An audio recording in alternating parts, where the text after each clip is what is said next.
of abductions and illegal detentions was an imminent reality. We simply did not imagine it. Nor could we ask any Kenyan to prepare for it.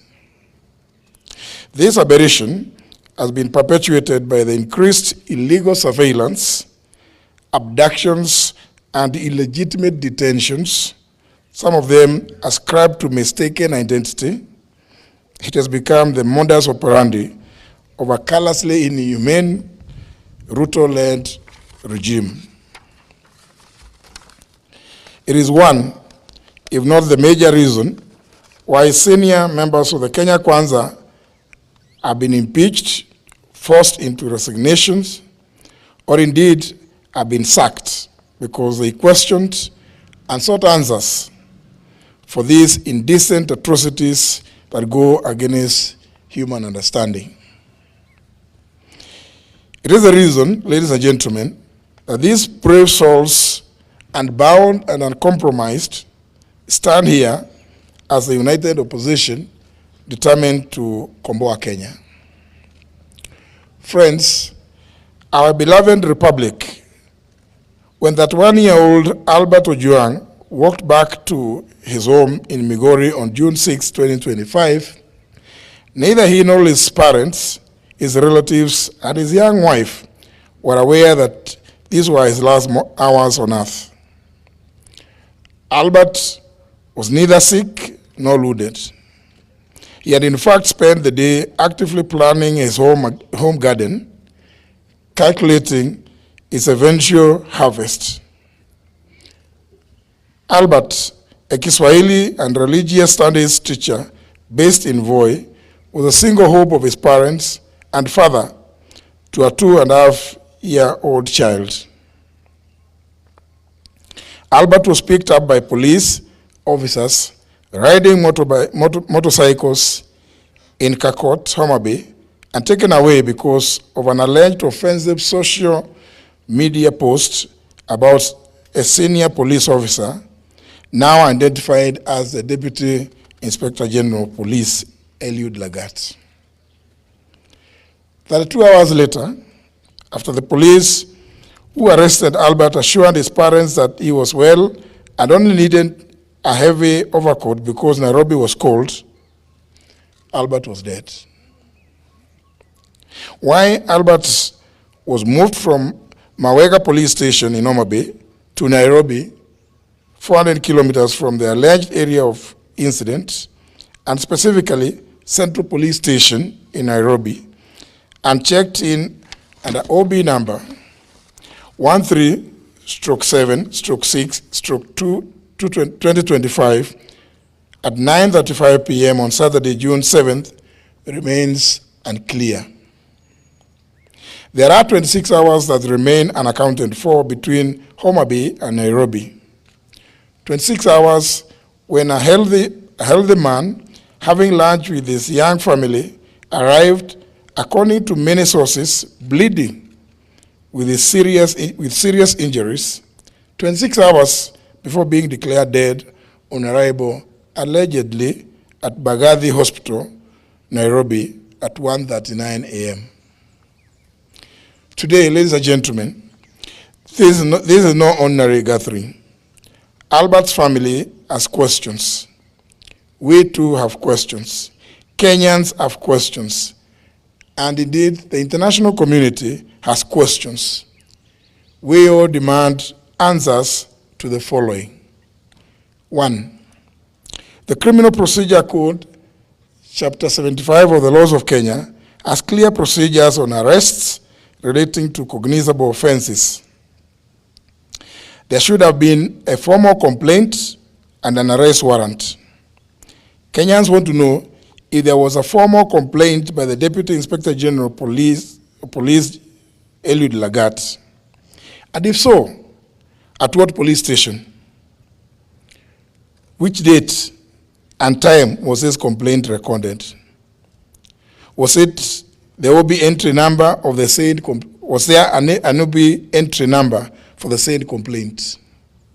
Number 2, we demand to know while Albert was moved from Mawego Police Station, Homa Bay, to Nairobi, and specifically Central Police Station, and which officers accompanied him by name and rank. Central Police Station, Nairobi area, has CCTV coverage. Number 3, we demand to know where the footage showing Albert being brought in and leaving the station is, and whether it's been provided to the family lawyers. If there is no footage, we demand to know who ordered for the cameras to be switched off. When Albert was picked up in Homa Bay, he had no physical injuries. Indeed, he was having lunch with his wife.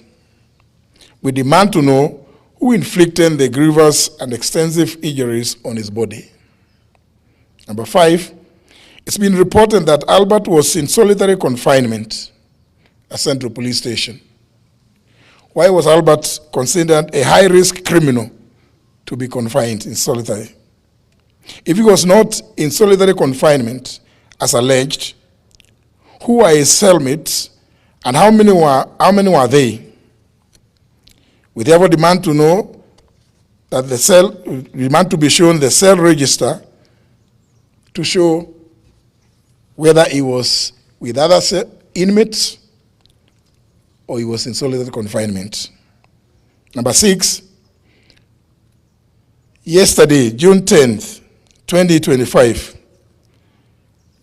we've read and heard that the Director of Public Prosecutions, the DPP, directed the Independent Policing Oversight Authority, IPOA, to expedite investigations on circumstances surrounding the death of Albert and report within 7 days.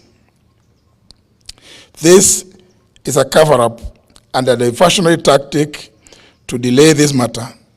The mandate of the DPP under the Constitution of Kenya is to direct the National Police Service and the Directorate of Criminal Investigations in writing to do investigations, not to direct the IPOA.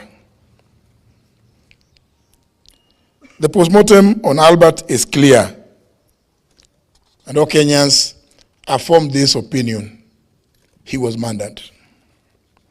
In light of the foregoing, we are calling not just for the resignation, but for the arrest and arraignment in court of the Deputy Inspector General of Police, Eliud Lagat, within 24 hours from the issuance of this statement.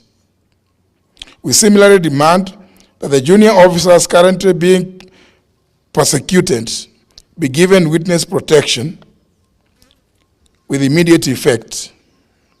Their lives, obviously, are in danger because they know the truth. We applaud the courageous Kenyans who have kept vigil at Vigilance House, and encourage them to maintain the pressure until this is achieved. We are also aware that Safaricom is complicit and indeed a facilitator in the tracing and abduction of Kenyans who have either ended up dead or maimed in the hands of police like Albert Ojwang.